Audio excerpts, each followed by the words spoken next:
अस्सलाम वालेकुम दोस्तों। आज की कहानी कुछ अलग है। ये मैंने नहीं लिखी, ये मुझे हमारी एक सब्सक्राइबर निदा ने भेजी है। निदा मुलीड सिटी की रहने वाली हैं और उन्होंने जो लिखा है वो पढ़ते वक्त मेरे अपने रोंगटे खड़े हो गए। उन्होंने लिखा कि भाई ये सच है, मैं झूठ नहीं बोलती, अल्लाह गवाह है। मैं उनका पूरा पैगाम आप तक पहुंचा रहा हूं, बिल्कुल उन्हीं के अल्फाज में। तो दोस्तों, बुझा दो रोशनी, बंद कर दो दरवाजा और सुनो निदा की अपनी ज़बानी वो रात जो उसने मुलीड सिटी के पुराने कब्रिस्तान के बाहर गुजारी।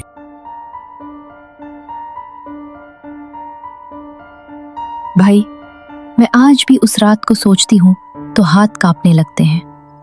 बात तकरीबन 3 साल पहले की है। मैं अपनी खाला के घर से वापस आ रही थी। रात के तकरीबन 10:30 बज रहे थे। मुलीड सिटी की वो पुरानी सड़क जिस पर कब्रिस्तान वाक़ है, वो रात को बिल्कुल सुनसान हो जाती है। दोनों तरफ खुले मैदान, एक तरफ दीवार, एक तरफ कब्रिस्तान की लोहे की जाली। वो जगह मुझे जानी पहचानी लगती थी, मगर उस रात कुछ अलग था।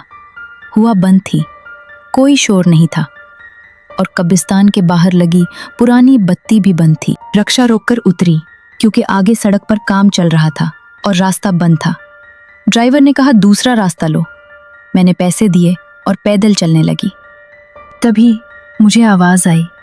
एक बूढ़ी औरत की आवाज थी, रोती हुई, अंदर से आती हुई। कब्रिस्तान के अंदर से एक अजीब सी बो आई, न मिट्टी की न फूलों की, कुछ और जिसका कोई नाम नहीं। दीवार के साथ एक छोटा सा दरवाजा था, पुराना, लोहे का, जंगालूद। मगर उस रात वो दरवाजा खुला हुआ था, बस एक हाथ भर की जगह। अंदर सिर्फ अंधेरा था, कोई रोशनी नहीं, कोई साया नहीं, और वही आवाज, बूढ़ी औरत की आवाज अभी भी आ रही थी। दरवाजे के पीछे से एक हाथ निकला, सिर्फ उंगलियां, पतली लंबी काली उंगलियां जो दरवाजे के किनारे को पकड़े हुए थीं। उसी वक्त अंदर से हल्की सी रोशनी आई, जैसे दूर कहीं मोमबत्ती जल रही हो। और उस रोशनी में जो चेहरा नजर आया, न आंख छपकती थी न चेहरा बदलता था, बस देख रहा था। मुझे नहीं मालूम इस वक्त मेरे पांव कैसे चले, बस इतना याद है कि मैं दीवार के साथ खड़ी थी और अगले लम्हे भाग रही थी। चप्पल कहीं गिर गई, मैंने परवाह नहीं की। दुपट्टा उड़ गया, मैंने नहीं रोका। मैं सीधा एक चाय वाले के पास जा घुसी। वो बेचारा घबरा गया। उसने पानी दिया, बिठाया। उसने कहा, आप पहली नहीं हैं, इससे पहले भी लोग आए हैं। मैंने पूछा, फिर वो कहाँ गए? वो बोला, जो अंदर गया वो वापस नहीं आया। सुबह सिर्फ एक जूता मिला था दीवार के बाहर। इस रात के बाद मैं कई दिन घर से बाहर नहीं निकले। 1 हफ्ते बाद मैंने अपने अब्बू से पूछा।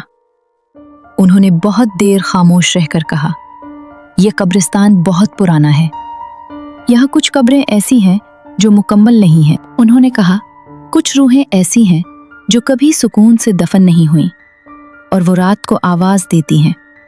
जो शख्स इन आवाजों में चला जाए वो वापस नहीं आता। उन्होंने कहा, तुम बच गईं क्योंकि तुम अंदर नहीं गईं। कुछ महीने पहले मेरी एक सहेली ने बताया कि उसने भी वही दरवाजा खुला देखा था और उसने जमीन पर कदमों के निशान भी देखे जो अंदर से बाहर आए थे, मगर वो सीधे नहीं गए थे, वो दीवार के साथ साथ चलते गए और गायब हो गए। अब जब भी मैं इस सड़क से गुजरती हूँ तो मैं इस दरवाजे की तरफ नहीं देखती, क्योंकि एक बार अबू ने कहा था, जो उन्हें देख ले वो उन्हें याद रहता है।